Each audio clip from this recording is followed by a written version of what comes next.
कैसे हो मेरे प्रिय।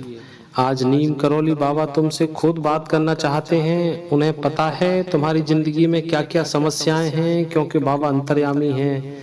जिन लोगों की जिंदगी में दुख होता है, कर्ज होता है, तकलीफ होता है, अशांति होती है, ऐसी कई गरीब और अमीर लोग शांति प्राप्त करने के लिए बाबा के धाम भी पहुंचते हैं। लेकिन आज इस संदेश के माध्यम से घर बैठे बाबा तुम्हें संदेश देने आए हैं, क्योंकि तुम उनके परम भक्त हो, उनका नाम लेते हो, याद करते हो, पूजा करते हो, हनुमान चालीसा पढ़ते हो। आज तुम उदास हो, तुम्हारे मन की खुशी की कोई बात ही नहीं है। ऐसा लगने लगा है कि जिंदगी में दुख आते होंगे, तब जाकर मुश्किल से कहीं खुशी आती है। आखिर ऐसा क्या है? इसके पीछे क्या कारण है? बहुत बड़े सवाल का जवाब आज बाबा तुमको देने आए हैं, क्योंकि कई सवाल तुम्हारे मन में उठ रहे थे।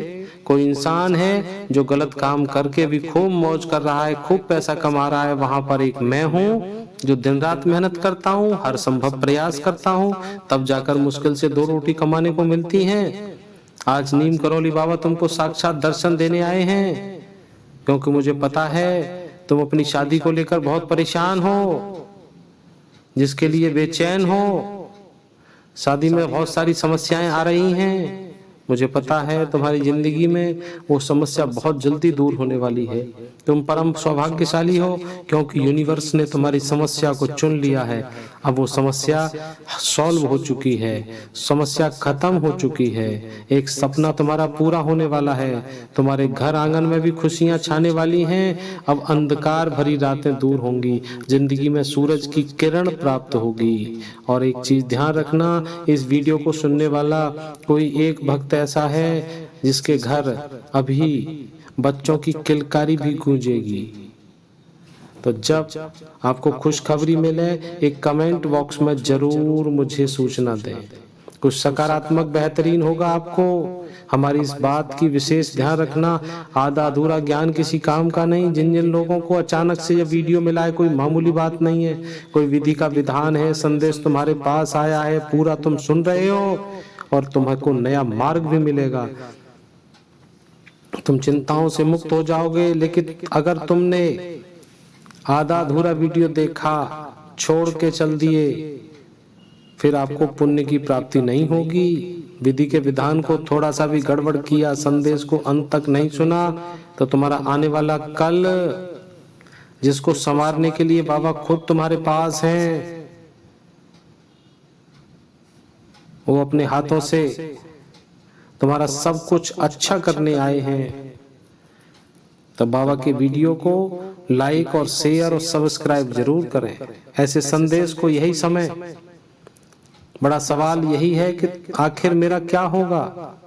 मेरे पास बहुत सारा पैसा होगा क्या? मेरे पास बड़ी कार होगी, घर में सब सुख सुविधाएं होंगी, मुझे सुंदर सा पति मिलेगा, मुझे सुंदर सी पत्नी मिलेगी, अच्छे अच्छे बच्चे होंगे, समाज में मेरी इज्जत होगी।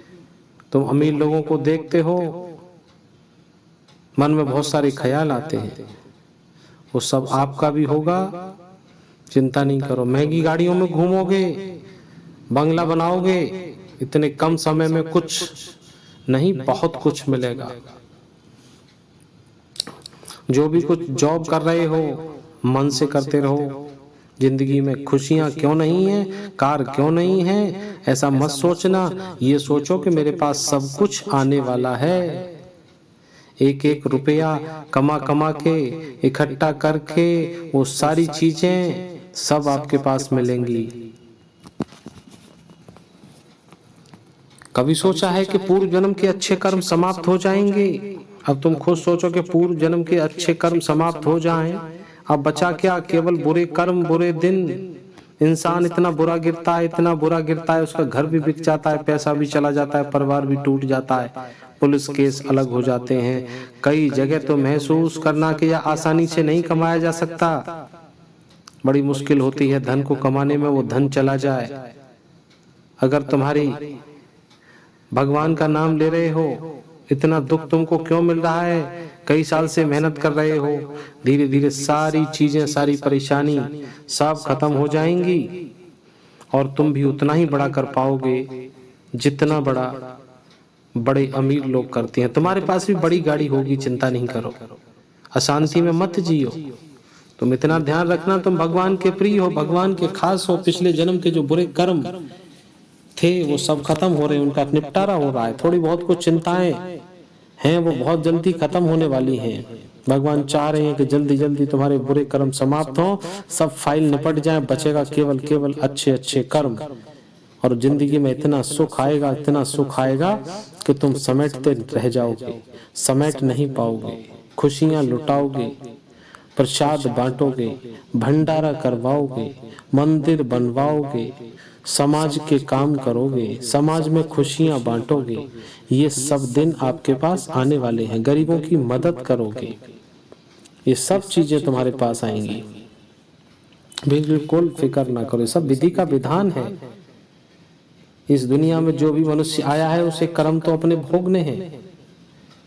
आपके अपने घर पे आपके माता पिता भगवान के रूप में बैठे हुए हैं, उनको कभी कष्ट मत देना।